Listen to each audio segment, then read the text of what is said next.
This is the hacker that's trolling Hollywood. For the internet has begun. This is Kim.com, a notorious hacker. That's his name. I was a hacker. Probably one of the most famous ones in computer history. And maybe a whole lot more, depending on which version of the story you believe. One of Germany's earliest tech entrepreneurs. I guess it He must had be a his knack name. for finding financial opportunities in technology. A trader, a scammer, an activist, a visionary, a criminal, a scapegoat. We are going to use every weapon in our arsenal to destroy this guy. Hollywood's #1 enemy. A popular hub for illegally downloaded I was gonna back movies. up, but I'll leave it. A It's folk okay. hero in the fight for internet freedom. A pro gamer, an eccentric multi-millionaire. A musician, an aspiring politician and marketing genius. Yeah, I like mega upload. Kim.com may be many things, but one thing is for sure. He has changed the internet forever. And this is his story. Mega upload. We originally What? spoke to German journalist I mean, Janne so Knudner far. for this story. She and her team host a fantastic podcast series called Wild Wild Web. You're just curious. The first season is dedicated entirely to Kim.com. His story begins in the early 90s, in Kiel, a city in the north of Germany. This is long before he launched the infamous file-sharing platform Mega Upload, before he became the most wanted man on the internet. Have you heard of Back Mega then, Upload he before? was Because I just haven't. Kim Schmitz. I've never heard He will of it. later claim he attended an elite boarding school in a castle, and that he graduated with a special diploma for gifted students at just 17. None of that is true. What? He actually went to a public high school for lower secondary education and lived in a home for troubled youth. This detail is significant as it highlights a recurring pattern throughout his story. Kim has always tried to portray himself as more than he actually was, as bigger, better, and smarter than his peers. Kim's parents separate when he is young. His father is a violent drunk, so the boy often retreats to the safety of his bedroom. There, he discovers the magic of computers and becomes obsessed. I mean, He we starts all have, writing his right? own programs and gets involved in the early days of the internet, before most people even knew what it is. By the early 90s, Kim is running what is essentially a server for trading pirated software. And apparently, he isn't just hosting it. He is eavesdropping on the users, listening Wow. in on the emerging hacker scene. The trading platform also earns him his first money. Around the same time, he debuts his now famous alias, Kimbo, an homage to the main character in The Fugitive, who is wrongfully accused of murder and forced to flee from the authorities. This is Kim in 1992, in a grainy segment of German national TV, showing off how to make free phone calls worldwide by This is routing actual through footage? the US. He claims he coded the software himself. The show dubs him the nightmare of national telecommunications. A Forbes article claims he's the leader of an international hacker group called Dope and one of the most well-known hackers in Germany. Allegedly, he developed an encrypted, tap-proof mobile phone and sold hundreds of them. Back then, a curious teen like Kim.com could teach himself to code and stumble into the center of a global tech saga. Today, understanding how the digital world works is more essential than ever. And you can do it too. You just need the right tools. Brilliant is an interactive Oh, they learning were actually platform that throwing an helps ad in you there. I was get a like, grip wait, on the what? logic behind Like, code wait a minute, by did he doing, actually- not memorizing. Brilliant's programming lessons threw are an ad designed to in help there. you develop real coding intuition, even if you're starting from zero. You'll learn by solving bite-sized challenges that teach you how to think like a programmer, won't skip it. I'll breaking let it down play out. complex problems into manageable chunks of code, Just like the getting previous familiar video, with they Python threw it and in there building your own digital unknowingly. tools from scratch. It's hands-on, efficient, and actually really fun. Try everything Brilliant has to offer free for 30 days. Just scan this QR code or visit brilliant.org/fern. You'll also get 20% off a premium subscription. In the mid-90s, Kim is arrested for his shady dealings involving the software trading server. He's convicted in 1998 and receives a 2-year suspended sentence.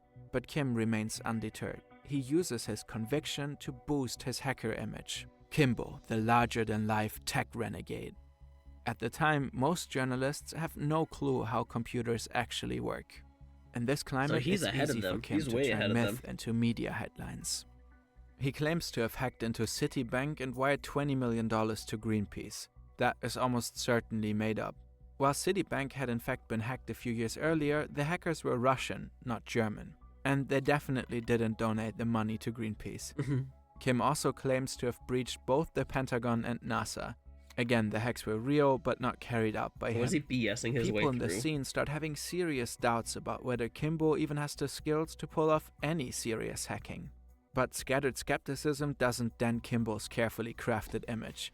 He doubles down on his reputation and launches a cybersecurity firm called Data Protect. He goes from hacking to creating a firm. That's crazy. The logic That's a is crazy simple. timeline. Who could better protect you from hackers than the most dangerous hacker Hacker of them himself? all, yeah. Data Protect takes off and he starts to make serious money. In 2000, he sells 80% of the company. Wow. It's the peak of the dot-com boom and Kim has ideas. Some are actually ahead of their time, like an early version of two-factor authentication years before it became a thing. Then there are also ideas like the Mega Car, a concept car with an onboard computer, built-in video conferencing, and 16 SIM cards for mobile internet on the highway. 16 It SIM never hit the cards back in the market. day. Wow. In any case, Kim becomes a rising star in the business world. And he shares his Did you know that we have like the most powerful thing in our hands? The fact that what we have now, it could run what they were trying to do with the first time they're trying to send people into space. That's extravagant lifestyle online. Hello everybody, this is crazy Kim.com. logistic and thought. This is my girlfriend. This is my car. This is my cow storage. This is my beach. This is my sky. What the fuck? Die Hauptsache ist, dass alle happy sind. Und wenn alle sagen, wir fahren jetzt höchstens 220 und nicht mehr 300, dann machen wir das so. Private jets, luxury cars. During peak .com mania, he claims he'll rescue the flailing e-commerce startup Let'sBuyIt.com. And he makes a headline-grabbing appearance on a German late-night show to sell the story. Du hast dieses Unternehmen gerettet, ist das auch richtig? Das ist richtig, ja. Warum bewirft man dich dann mit schmutzigen Vorwürfen in der Presse? Supposedly they're throwing dirt at him. Supposedly. In truth, Kimbo never actually saves that firm. He buys up shares on the cheap, pumps the stock with media hype, and then cashes out. That's textbook insider trading and illegal. He tries to flee to Thailand, but fails. He's slapped with another 20-month suspended sentence and a €100,000 fine. Most of his ventures go belly up, and as the global .com bubble bursts and triggers a full-blown economic crisis, Kim decides to emigrate to Hong Kong. He launches a new string of sketchy ventures and shows off even more fancy cars. Let's skip ahead. He's trying a to bit. prove himself almost, right? It's 2005, and Kim.com is about to change the internet forever. With Mega upload. That's gonna be the idea stuck is in my head. deceptively simple. It's essentially a cloud service, a site where people can upload files for others to download them, years before Dropbox and Google Drive. No, This is like is it LimeWire? Maybe not LimeWire. There's another website that was like this back in the day. counts, just links. It doesn't take long for people to realize that Mega Upload makes it very easy to share entire movies and full-length music albums. Let's change your times. Kim is not the first to offer this kind of service, but Mega Upload just works extremely well. A lot of storage for the time, fast downloads. The company quickly morphs into a sprawling network. Some of you may still remember the sister site Mega Video and its infamous 72-minute time limit. At its peak, I don't Mega know. I Upload don't is the remember that one. 13th most popular website on the internet. With 50 million users a day, it accounts for a whopping 4% of global online traffic. This is before Spotify and That's Netflix. technically a lot. Back then, people would spend a small fortune on technically a lot. DVDs and CDs. Around $20 for Spider-Man 2, $16 for the new Green Day album. And all of a sudden, it's all out there for free. Hollywood and the music industry quickly realized they're missing out on massive chunks of revenue. So in the early 2000s, they declare war on piracy. First, they sue Napster into the ground. A federal court ruled Monday Napster must stop allowing music fans to swap copyrighted material. Then comes the DVD scare ad era. Do we remember when you used to be able to like upload a YouTube link, or for like music? Like if the first one that comes into my head is from Green Day because he said it. Right, if you upload a YouTube link from Green Day for music and upload it to the website, you could download it as an MP3 or MP4. I is that still around nowadays? I mean, people can just buy the music and listen it to Spotify. So, or the other DVD warning too, besides this one. But none of that is stopping Mega Upload. For years, authorities struggled to get a grip on the platform, and no one really knows who's behind it. It used to be owned by Kim Schmitz, but Mega Upload denies any further connection to him. The site is now registered to a company called Vester Limited, which belongs to some Finnish guy called Kim Tim Jim Vester. Of course, Finnish Kim and Kimbo are the same person. Oh my gosh. He used his distant Finnish ancestry to get hold of a second passport. Wow. And for a while, that smoke screen actually allows him to hide in a legal gray zone. But in 2011, Kim just can't resist stepping into a gray zone. Did they just... But in a 300-pound hacker. I mean, they didn't need to say that. That's disrespectful. 2011, Kim just can't resist stepping back into the spotlight. He publicly declares that he is the mastermind behind Mega Upload. That's when Kim Schmitz and Kimbo give way to a whole new identity, Kim.com. By now, he is living large in New Zealand in a mansion by the sea. He is collecting luxury cars and uses his free time to become one of the top-ranked Call of Duty players on the globe. What? He's got a wife and kids, and it almost feels like his wildest years are behind him. Maybe he thinks he's far enough from the US to be safe, out of reach, because instead of keeping his head down, Kim lashes out, and he takes on the global music and movie industries head first. When I gotta send files across the globe, I use Mega Upload. His Mega Upload song from 2011 is extremely provocative. Some of the biggest pop stars of the day appear in the music video, publicly backing a platform that Hollywood sees as the embodiment of internet piracy, supposedly responsible for billions in losses. I wonder if they actually, Universal Music sues Mega Upload. I know it's not AI based, but imagine if it was actually just AI based and it's not them saying it. The music video keeps getting pulled from YouTube, and this is just the beginning. The media start calling Kim.com the movie industry killer. With his mansion, his fleet of cars, and his private chopper, he doesn't look like a tech renegade anymore. He becomes the Dr. No of Hollywood. Clumsy effort, Mr. Bond, you disappoint me. Okay, maybe more like Dr. Evil. Jesus Christ, dude. $1 billion? 1 billion? Either way, he becomes a scapegoat. On January 20, 2012, New Zealand police raid .com's Auckland mansion at dawn. At the request of the FBI, more than a dozen heavily armed special forces storm the property. They call it Operation Takedown. They seize luxury cars, designer watches, and hard drives. Simultaneously, there are raids across 8 other countries. In Germany, police confiscate a brand new Mercedes Kim just got his mom for Christmas. Wow. The FBI takes over Mega Upload. All sides of the company go dark. The authorities claim that Kim.com is the ringleader of an international criminal enterprise, that his platform has been built from the ground up to traffic stolen digital content, and that everything else, the branding and business model, is just a front to cover up its real purpose. According to US prosecutors, he and his accomplices have cost $500 million in damages while making $175 million for themselves. Man. Now, Kim is facing extradition to the States and up to 55 years in prison. But is that really the whole story? There's probably Is more Kim.com behind it. actually a criminal mastermind? His defense is pretty straightforward. He says he basically invented Google Drive before Google did, that Mega Upload was just a platform, and that he couldn't be held accountable for what users chose to up or download. That's true. But under US law, being a file-sharing platform doesn't just give you a free pass. You have to actively make sure copyrighted content isn't being shared illegally. And the indictment documents say he did too little, too late. But there's a lot of information to go through, so unless you have a team going through it, then you can't really control it. Like you said, you can't control what people upload.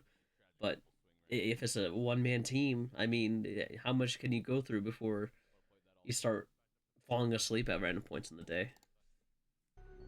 Kim, of course, insists otherwise. He says Mega Upload had systems in place to take down copyrighted material upon request. He claims his platform even provided big Hollywood studios with the tools to remove the content themselves. Wow. But prosecutors argue that Mega Upload's supposed good intentions were just a front. Behind the scenes, they ran a rewards program, paying users to upload popular shows and movies. Wow. The platform also supposedly dragged its feet on takedown notices, keeping content online longer to rack up more clicks. Janne Knödler and her team have reviewed leaked Mega Upload documents and emails. They suggest Kim and his crew were fully aware of what was going on their platform. Kim insists the whole thing is a massive political conspiracy. He's never been able to provide any proof. Man. But the full-blown international raid and the threat of 50-plus years behind bars, that does look like authorities are trying to make a point, turning Kim.com into an example. And there is a political layer to this story. The US film and music industry do in fact have massive lobbying power. For example, the then head lobbyist for Hollywood's biggest trade group MPAA was a close friend of then Vice President Joe Biden. And Biden has a reputation for being tough on online piracy. Over 10 years pass. I mean, technically now everyone nowadays Kim.com has been relaunches Mega. He He very dabbles tough. in New Zealand politics. He gives interviews, hops on creator live streams, and stars in documentaries. His story is turned into a best-selling book, and he's even getting his own biopic. And he's still getting A German money. public broadcaster is producing a 6-part series on Kim.com's rise, fall, and digital rebellion. A gripping, high-energy miniseries about the life of the internet's most audacious outlaw. For a decade, he fought his extradition with all that he's got, appeal after appeal, hearing after hearing.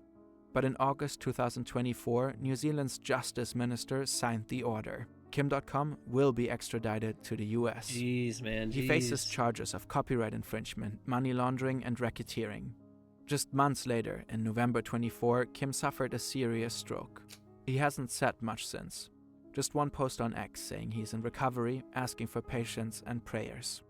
So, who is Kim.com, really? An internet freedom fighter? Or a ruthless criminal? Could be all The of it. truth, as always, is messy. He's charismatic, funny, larger than life. A guy who dreamed up ideas long before the tech world turned them into reality. He could technically sue the tech world for stuff that he was doing before they did. But also a guy who spreads wild conspiracy theories and loves to take credit for things he most likely didn't do. Someone who can read the room, hack the system, and turn it all into a spectacle. Yes, he built a platform that made piracy easy. But in a world where the old media giants were losing control, .com was turned into the perfect villain. The poster boy for a digital Wild West they couldn't contain. At the end of the day, Kim.com held up a mirror to an industry that had completely slept through the internet revolution and was desperate to stop the clock from ticking. I mean, technically he is all of it, right? He is, in a way, an entrepreneur, but at the same time, he is a scam artist. Not a scam artist, but like a... I guess scam artist is the only thing I can think of. But, I mean, technically, he was trying to bring freedom of speech, but obviously, these giants obviously want people to pay for stuff, right? Just like everywhere. You can't, nothing is ever for free in life, but he has up and its downs, and he's the fact that they're trying to get him in a hearing for this. I mean, you can't blame the government, but at the same time, he did nothing wrong. Was he really trolling Hollywood and everyone else, or was he just trying to do the right thing for the people by the people? That is the question.